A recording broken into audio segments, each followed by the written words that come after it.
topics courses, we found a list of them every semester. They are notoriously easy, like to the point that it is just a shame that they're even offered for credit. One of them that they're offering next semester is called How to Read the New York Times. So that's what I'm taking.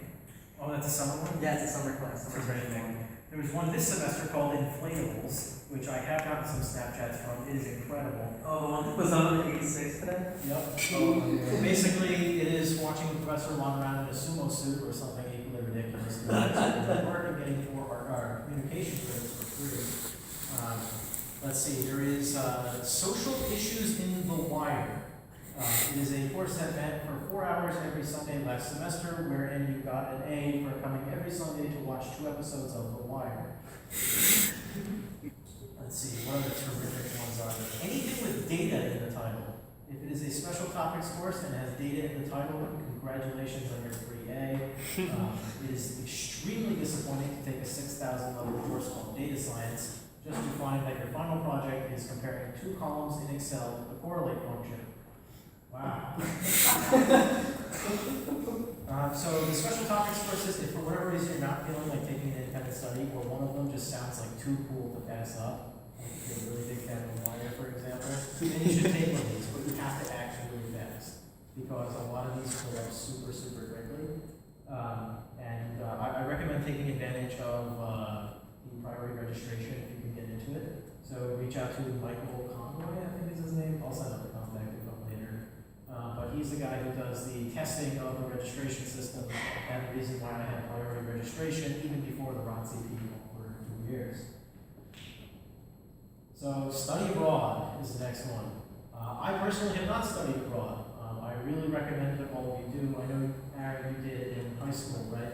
The benefit that you get to doing it in college, though, is one, it looks awesome on your transcript and awesome on your resume when you say that you studied internationally. Companies really love that, especially if you can get a big name school there. Like if you do your study abroad at Oxford, then you basically want to make it seem like you did your undergrad at Oxford and RPI was that was in one sense.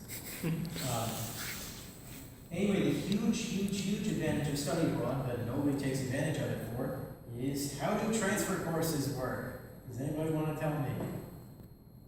Kiana? It just counts if you pass or fail. Yup. It is a way to make anything you want pass no credit. Now, unfortunately, at RPI, you can only declare something pass no credit if it is not a named requirement.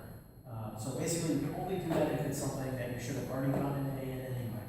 Unless you transfer it, and the easiest way to transfer is to do study abroad. So, the example I'm going to show you later, I'm going to show you how to restructure your schedule to take advantage of that. But I honestly recommend find out all of your hard classes and do them study abroad, because you can get a C and it will transfer as something that does not affect your GPA. Which leads to the other thing, online and other transfer courses. Now, I taught intro to biology online. I recommend that all of you do it. There's some that think getting rid of it, but they never managed to do anything, so it will still be done, I'm sure. They just have to look for another university. Intro to biology, who here has taken it at RPI? Dan, I think you've taken some of that. Yeah, so intro to biology is notorious for being one of the shittiest courses in RPI history because it requires countless hours of meaningless work. Like, it's like Mr. McCormick's class, where like you get a shitload of projects at one time, but on top of that, you have to attend every single class and lecture. You have exams constantly, you have quizzes every day. On top of your meaningless homework that you get all the time, it's just constant projects like making posters and dioramas and shit that nobody wants to do. Actually, the way that they check attendance in that class is threefold, maybe even more than that. You have to show up where they actually manually count who's there. You have to answer I-clicker quiz questions. And my favorite one, you have to take notes. Now, you wonder how they check attendance with notes, and it's because you have to hand them in at the end, signing your name on it. Now, how do you do that if you want to keep your notes? Well, you need to have a carbon copy notebook because they need to check 3 ways that you're there. Hand in a carbon copy of your notes and you get the note. So I really, if you're going to take anything away from this, please do not take intro to bio here. Find any way to get out of it. It is a tremendous waste of your time. I took it online and I spent a grand total of 9 hours on that course. And it transferred to something that does not affect my GPA. Now, the thing that's great about taking it at Westfield State University, which doesn't even sound real, honestly, is that the course, a passing grade, so a C or higher. Again, look at the breakdown of the grade. What is the minimum you need and shoot for that? The minimum I needed was a C. The minimum for a C in that class is a 50. You need a 50 for a C. Now I look at where that grade actually comes from, and it's a bunch of daily homework assignments. The whole class is 15 days long. You have a homework due every week, and you have a forum post due every week. Now, the homework and the forum posts are both worth 50% of your grade. The homework takes, I don't know, probably 4 hours every day. But the forum posts take reading the top post and replying to it, which, if any of you have ever used Reddit, you know probably takes you about 10 minutes. So I completely ignored all the homework, and I just did the forum posts, and I spent 9 hours to get my passing grade. It was sweet. So I recommend you guys do that. If Westfield State University truly is not an option next semester, then I will try to help you find something else. Anyway, getting back to our schedule, this is how I actually recommend doing it. It is completely different from what they have. Now let's talk about why I recommend doing it this way. So I say you spend your entire first year here doing nothing but electives, and more specifically, only doing independent studies and undergraduate research with professors, or special topics courses, of course. Now, the huge benefit to this is you will be the only freshman with like 5 great projects on their resume, and you will also be one of very few freshmen to make it through their whole year with a 4.0. And having a 4.0 is extremely valuable when you're looking for internships. A lot of the top tier tech companies don't care about your GPA anymore, but a lot of the other ones definitely do. And as a freshman, it's really, really hard to get an internship. It's almost impossible to get one with Google or Microsoft or Apple or any of the other huge tech companies. But it's totally doable for other big companies that aren't in tech, like Johnson & Johnson, for example, or Hasbro, or Deloitte, Exxon. Any other company, if you have a 4.0, that is your way in. Like, you will be one of the only freshmen who gets an internship. Now, my way of taking advantage of this was by being a game design major my freshman year, where you basically have to have a 4.0 or you're an idiot. So I managed to wind up getting co-ops in electrical engineering because the entire GPA they were seeing was game design when I switched to electrical engineering the day before I applied. So seriously, up front, put your easy classes. Anybody that is telling you to do your hard ones up front is not looking out for you. Because it's not, the knowledge you get in those classes don't really help you that much moving forward. Like what I learned in Intro to Algorithms has not helped me at all anywhere. No, the caveat is data structures. Data structures here you actually do learn a shitload if you take it with BARD. So you have to decide what's more important, the knowledge or the grade. There's probably about 1 semester left for teaching it. No way. They're hiring a lecturer. I'll say goodbye to parenting children, so you better just go finish your day. She never wanted to. She hates it. Well, of course. That's the whole reason why She she teaches really well. They're hiring a lecturer who's hopefully going to replace her on data structures and do basically the same thing as bullshit. They don't do research. Cool, so you can see with just free electives and past electives, it takes up more than your entire first year here. So it's definitely doable. It might be hard to know that many professors that early on. That's why this really requires taking advantage of somebody who's already at RPI. Or loading up entirely the special topics courses the first semester, and then moving into the undergraduate research the next one. Carl, you have a question? Yeah. Is your schedule implying 3 years? Yep, that's the other part where this is hugely effective. You also graduate a year early if you do this. Even if you have no transfer credit other than biology. Our job says you then take 2 co-ops and you graduate right on time. Yep, so I will get into that in a minute. But again, focusing on this, we don't take something that isn't an elective until our junior/senior year. But let's focus now on the CS options, because the CS options are the only ones that you can't apply the independent study or undergraduate research to. If you're in engineering, then instead of the CS options, it's the electrical engineering options. Your technical electives are the ones that translate to not being able to be used that way. But this is where you can use the special topics courses to your advantage, or any of the notoriously easy 4,000 level courses. Computer graphics with William Randolph Franklin is a notoriously easy course. Do not mix it up with advanced computer graphics with Barbara Butler, which is notoriously one of the hardest courses. Data science, data and society, X informatics, they're all data courses at the 6,000 and 4,000 level that are extremely easy. There's definitely more examples. Again, I'll post anything in special topics is probably very easy. And then we get to the last year here. And you don't really have to block it out this way. There's other ways you can do it. The only, like, this junior, whatever, oh, you guys can see my cursor up there. So this block here actually has some prerequisites that you need to take the later courses, which brings me to the other point. Nobody cares about prereqs. They make it seem like prereqs matter. Prereqs do not matter at all.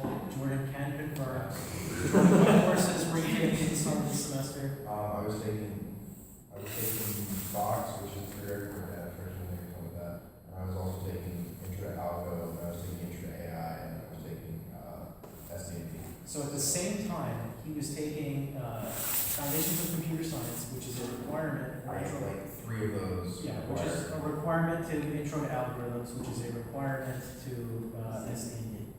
And he took them all at the same time because nobody gives a shit. And if they do give a shit, there's easy ways around that. If they tell you that you can't drop this course because your major is law, then you change your major, which takes a minute. You drop the course, which takes another minute, and then you change your major back, which takes another minute. So congratulations, you fucked the establishment in 3 minutes. The other thing that you can do is just sign up for whatever the other course they tell you need is, and then tell them that you're taking it at the same time, convince them that you're qualified, and then drop the other course that you don't want to take. It's very, very easy to get around. I'm not going to scare you by saying you can't do it. Would that even work for something like, say, taking multivariate and not taking top 2? Yep, that should work. That's actually probably even easier than some of the requirements that are explicitly stated. Again, if you run the problem, sign up for both at the same time, and then drop count 2. I think it's easy to say that the only legitimate problem I think any of us have ever had with scheduling was the case with the URPs and the CS option. Yep. And everything else was just, who cares? Yeah. So Capstone, I actually recommend taking that early on. Like, if I could take it as a freshman, I would have. Capstone is ridiculously easy. If you are anywhere near qualified as an engineer, it will be the easiest course that you've taken. Because it doesn't have any of the bullshit work that you have to do. If you're somebody that enjoys working on projects and you do it well, then not only will you enjoy the class, you'll be the only one that turned in something worth looking at. Like Shankar taking Capstone right now, he's the only qualified engineer on his team, and it's a pretty easy class for him, except for fighting with his teammates. So Jordan took, you're taking your second Capstone. This is my second Capstone. So when he was computer systems engineering, Inventor's Studio counted as a capstone for him. So he took it as a sophomore. We got him signed in as a freshman, which Bert's words, he had a great time working with me about. But again, if the professor trusts you, you can get whatever you want. So now he's taking SDND as a sophomore, which is a senior course. Which I couldn't get into as a junior. It's all a matter of talking to people. Yeah. Yeah, it's just a matter of, like, if the system doesn't like you, then who gives a shit about the system? Go talk to the professor. Another good example of this is when I was electrical engineering and I had to take Intro to Electronics and Intro to Algorithms at the same time. Those 2 courses occur at exactly the same time. So my way of convincing the professors to let me do that, I filled out the form as if I was trying to add a closed course. And then I convinced Professor Bronstein that I was just trying to add this closed course, so he signed it off. And then I instead just checked off the other box that instead of saying closed course, it says conflicting times. And then went to Professor Morley and said to him, look, Bronstein already signed off on it, and you signed off on it too. He's like, oh, if he's okay with you missing his lectures, then yeah, I'll sign off. So boom, I was in both, even though the head of the electrical engineering department, Kid Boyer, told me I couldn't. So again, rules don't matter. And then this last block here, this is where you want to bundle up all the courses that you don't know you're definitely going to get an A on, and you want to do study abroad for those. You can do study abroad your last semester, even though again, they tell you you can't, but yes, you can. I don't necessarily recommend it if you want to be with your friends, so you might want to move this one like more towards this block. But definitely take advantage of stuff you want if you can, because some of these courses will do bad things to your GPA.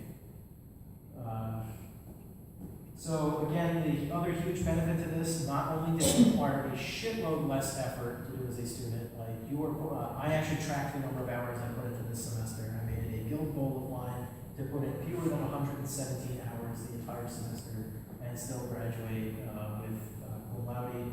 I've put in a total of, I think, 80 hours now, and the semester is almost over. Now, if we put that back over the course of 15 weeks, I don't really feel like doing the math. But I guess that's somewhere around 5 hours a week that I put into being a student, and I still get to graduate with level 3.5. So I definitely recommend you guys take advantage of these things, because I know some people wish that they had a 3.5 or not going to do less. Again, that goes back to what matters. The company you want to work at cares, then shoot for it. If they don't, like Microsoft, then who cares? So I think that's about all of this. Again, you save a year, took way less effort, much higher GPA, and more practical experience that you can go push out there. And as Dan said, if you don't want to graduate a year early, I did not, I took 2 extra years, then you can do a bunch of co-ops, and that helps you pay for your tuition. So I'm also graduating with no debt, because even though my family is very poor, I managed to start a bunch of companies and do a bunch of co-ops, and that paid off all my debt. Now I fit that into these gaps here by doing co-ops and stuff, and I recommend you guys do the same. That's it. Any questions?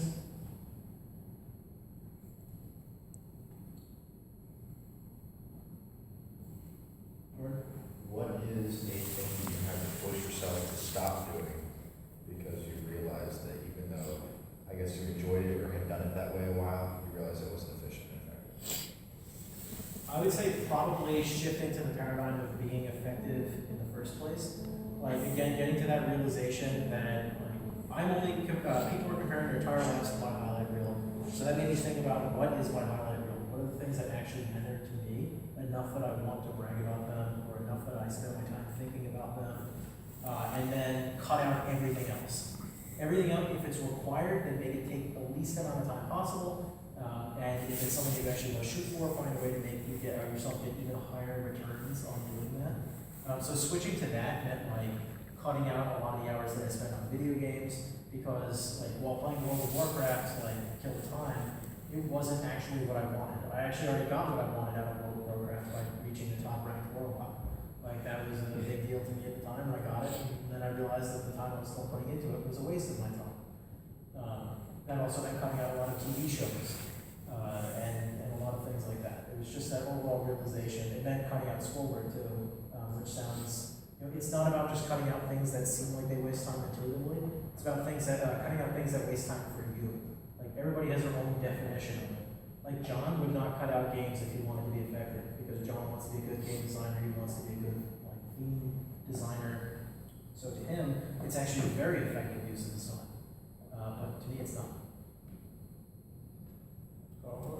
Looking at your schedule and the way you go about your GPA, I mean, it looks like you're just spending a lot of time kind of doing whatever you want, but then ultimately, what do you end up learning through all of this? And again, that gets back to what you want to get out of it. I did not come to college to learn. Some of you did come to college to learn. I did not. I came here to get experience, practical experience, not theoretical experience. I came here to meet people. I came here to get a launching board for all sorts of ideas, and I got all of those things and then some. I very effectively used my 5 years of RPI. I even profited off of it, which is something very few college students can say, but that's what mattered to me. Now, if you, I get the sense, are more of an academic, and you actually want to learn things, this is not effective for you. This is effective for me and for probably a few other people here. I was just gonna point out, like, that's exactly what I did this semester. I took a bunch of really weird, like, I got a CS job without having actually finished a single CS course. So I really needed to actually know my stuff before I go on co-op. So I don't really care about my grades this semester because my purpose was to learn. So it really doesn't matter as to what you're trying to get out of it. So I don't know. So in your case, I think an effective use of your schedule would be, again, you probably want to front load with some easy courses to keep your GPA up, because that's what's going to get you into good labs like the one you're going to this summer. and leverage that experience to get better ones. You're still going to want to take advantage of the undergraduate research, but instead of special topics courses, which you're only taking for a free day, you're going to want to look for really advanced courses here with quantum mechanics. I believe bio until the second semester's in here. Don't need to take bio here. Please just transfer it. That's not something you need to learn. What advice do you have? I'm a little afraid to ask this. What advice do you have for computer and systems engineers?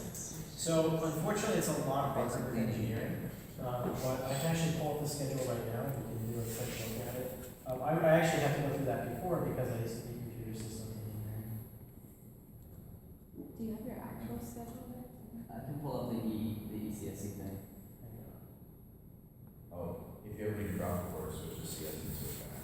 I did that. Yeah, no, That's the way Is it when you drop down menu just to switch your computer? it takes a signature and walking to turn the form, unless they fax it for you, which is wrong.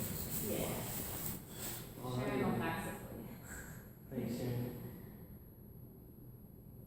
Alright, so here we have the schedule for computer systems engineering, and let's just go through these things. So, number one, engineering graphics and CAD. While some of you might not know this, unless you read the tiny note somewhere else, instead of taking this course, which takes probably about 50 hours over the course of the semester for one fucking credit, you can instead take engineering communications, which is a course about how to use Microsoft Word, PowerPoint, and Excel. And it takes probably a grand total of 12 hours over the course of the whole semester for the same amount of credit. So that's tip number one. IEA, you probably want to move that to another semester. These are all things that you can transfer if you have AP credit. This is, again, pre-elective. Let's focus on some more interesting ones. Like embedded control, I think it depends on your background. So like in your case, embedded control is probably a really easy course, right? If you have some background in embedded systems, it's pretty easy. Otherwise, it could be a pain in the ass. I didn't know what to do in that course ever. It's just a really badly organized course in my It opinion. is, especially the exams. Yeah. So what I recommend doing is going through this and trying to determine through using something like Rate My Professor or by asking other students that have taken it, which of these are the hard classes and which of them are the ridiculously easy classes. And again, same strategy, front load all the easy ones, front load all the electives. I don't know, how many electives have you taken so far, Cindy? Oh man, I don't know. I've taken a pretty good amount.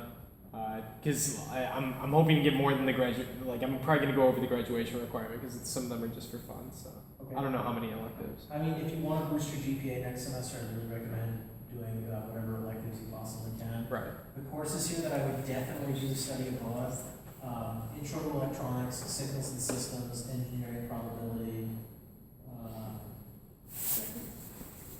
Yeah, circuits can be one of those. And because circuits can be a little rough depending on when you take it. And probably Kingdoms. So those 5 courses, definitely take them study abroad because those are the major hitters of your GPA on this one. Like I can tell you from personal experience having taken these courses, there are ones where you can easily pass it, but you can't easily get an A in it. And in my case, that's great because I just ignore the things that are the difference between passing and not. So that's my big piece of advice for it. Well, you can still leverage study abroad. So again, I just can't stress how much I would recommend that you take advantage of it. I think Shankar got into Oxford for study abroad, and then he turned it down to do a co-op. So let's see, anything else stand out? Intro to Engineering Design, it says take it your 3rd year.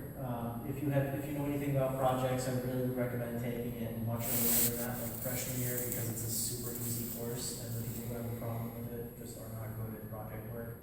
I did my entire team's project, and it took me barely any time because I chose a thing that was deceptively easy. That is another good strategy, by the way, for both independent studies and for these project courses. Go with something that looks like it takes a lot of time, but in reality does not take a lot of time. Like my project was a ring with an RFID tag on it, a 3D printed ring that I literally just glued an RFID tag to. And I marketed it as being like this be-all, end-all solution that opens your door, it lets you set who can open your door and when. When you pick up your phone, it automatically unlocks it. I made like a medical record checker thing for it. My favorite one was a USB dongle that if you touch it with your ring, it'll determine what website you're on and log you into it with your credentials. Like, that sounds complicated, but doing an MVP of that takes like 20 minutes. So do that, and like if you can make it polished, like if you can make something look like any of Jordan's blacksmithing things, then like they're immediately going to think, holy shit, you were way smarter than everybody else in this class. Anything else stand out? The computer engineering electives and the concentration electives and everything, it says you need a concentration, that's not actually true. They've changed it recently. They changed Yeah, it. this is the 2014 one. Okay, so now, what are they listed as now? I think it's just like computer engineering electives or something like that. I Or think restricted or something. Oh, I think it's you can take it. So the concentration electives, at least when I took them, and the computer engineering electives and the technical electives are all the same thing. And those are all things that you can't use in dependent study or undergraduate research for, but there are notoriously easy courses. You can take CS courses for this. It's either engineering or electrical engineering or computer science. So the same easy computer science courses I named can be used for this as well. Okay. So definitely recommend taking advantage of that if you want the GPA boost.